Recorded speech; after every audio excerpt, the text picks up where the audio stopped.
இந்த 4வது நாளின் சிந்தனைகள் என்னன்னா, பலுகி பெருகு என்று நாம் அந்த வாக்குத்தத்தத்தை நம்பி பார்த்து கொண்டிருக்கிறோம். நேற்று நம்மிலே பலர் இது நம்முடைய வாழ்க்கைக்கான தேவ சித்தம் என்பதை நம்ம புரிந்து கொண்டோம், ஏற்றுக்கொண்டோம், அறிக்கை செய்தோம்.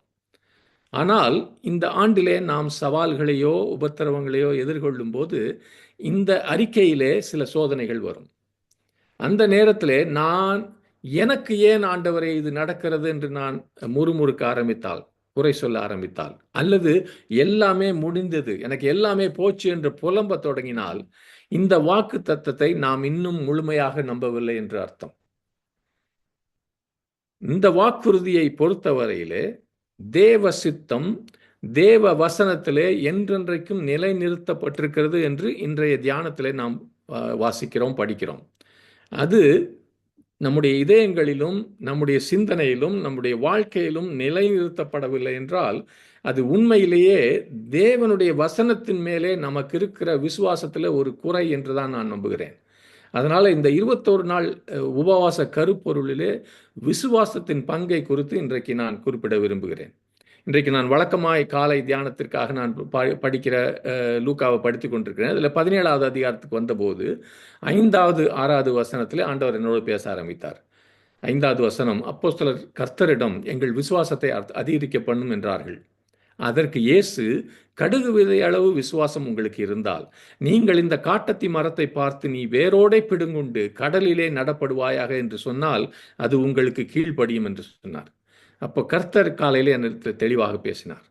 ஒரு சவாலை சந்திக்க, ஒரு பிரச்சனை, பெரிய பிரச்சனையை சந்திக்க கர்த்தர் நம்முடைய விசுவாசத்தை அதிகரிக்க வேண்டும் என்று நம்ம காத்திருந்தால் நம்ம காத்து கொண்டே இருக்க வேண்டியதுதான்.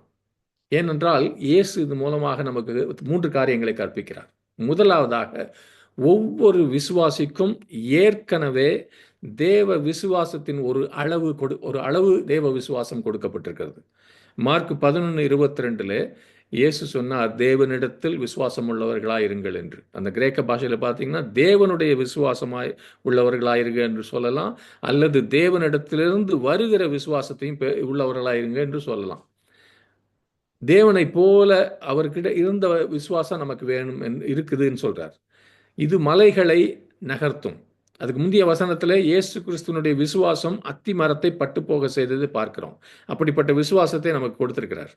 ரோமர் 12:3 இறைவன் உங்களுக்கு கொடுத்த விசுவாசத்தின் அளவின்படியே, அப்படின்னா எல்லாருக்கும் ஒரு அளவு விசுவாசம் கொடுக்கப்பட்டிருக்கிறது. இயேசு கிறிஸ்து சொல்றாரு, அதை உபயோகப்படுத்துன்றார். 2வது காரியம், உன் ரட்சிப்புக்காக நீ ரட்சிப்படையும்படியாக நீ கொண்டிருந்த விசுவாசம், எபேசியர் 2:8 இருக்குது, கிருபையினாலே விசுவாசத்தை கொண்டு ரட்சிக்கப்பட்டீர்கள்னு. அது அப்படிப்பட்ட ஒரு விசுவாசம், அது தேவன் நமக்கு கொடுத்த விசுவாசம். அது பெரிய மலைகளை நம்ம வாழ்க்கையில் அகற்றியது. தேவனுடைய நியாய தீர்ப்பு என்ற மலை, சாபங்கள் என்ற மலையை, போதை பழக்க வழக்கங்கள், அடிமைத்தனங்கள், இப்படிப்பட்ட மலைகளை நம்ம வாழ்க்கையில அகற்றியது அந்த விசுவாசம் வந்தபோது. சகோதரனே சகோதரிய, அந்த ரட்சிப்புக்காக நீ வைத்திருந்த அந்த விசுவாசம் இன்னும் உனக்குள்ள இருக்கிறது. 3வது காரியம், இயேசுவின் சீடர்கள் லூக்கா 17:5 தங்கள் விசுவாசத்தை அதிகரிக்கும்படி அவர்கிட்ட கேட்டப்ப ஆண்டவருடைய பதில் என்ன தெரியுமா? இயேசுவினுடைய பதில், தேவன் உனக்கு ஏற்கனவே கொடுத்திருக்கிற உனக்குள்ள இருக்கிற விசுவாசத்தை நீ பயன்படுத்து, அதை நடைமுறைப்படுத்து. அவர்கள் பார்வையிலோ மற்றவர்கள் பார்வையிலோ அது கடுகு விதை போல சிறியதாக தெரிந்தாலும் அது தேவனில் உள்ள விசுவாசம், தேவனிடமிருந்து வந்த விசுவாசம், தேவனுடையதான விசுவாசம். அந்த கடுகு விதை விசுவாசம் ஒரு மலையை நகர்த்தவோ ஒரு காட்டத்தி மரத்தை வேரோடு பிடுங்கவோ போதுமானது என்று சொல்லிக் கொடுக்கிறார். அதனால ரட்சிப்புக்கான நம்முடைய விசுவாசத்தை பற்றிய ஒரு வெளிப்பாட்டை இன்றைக்கு தேவ ஆவியானவரை காட்டினார். நான் மறுபடியும் பிறந்தபோது நமக்கு பல முன்னேற்றங்கள் இருந்தன, பல அற்புதங்கள் இருந்தன. ஏன் தெரியுமா?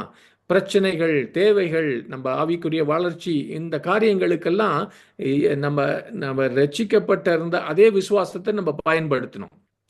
ஆனால் நாள் போக போக நமக்கு முதிர்ச்சி என்று சொல்லும்போது நம்ம தவறான போதனைகள் காரணமாகவோ அல்லது நம்ம சொந்த புத்தியையும் சுய கிரியைகளையும் பயன்படுத்தி நம்ம விசுவாசத்தை பயன்படுத்துவதை புறக்கணிக்க தொடங்கினோம்.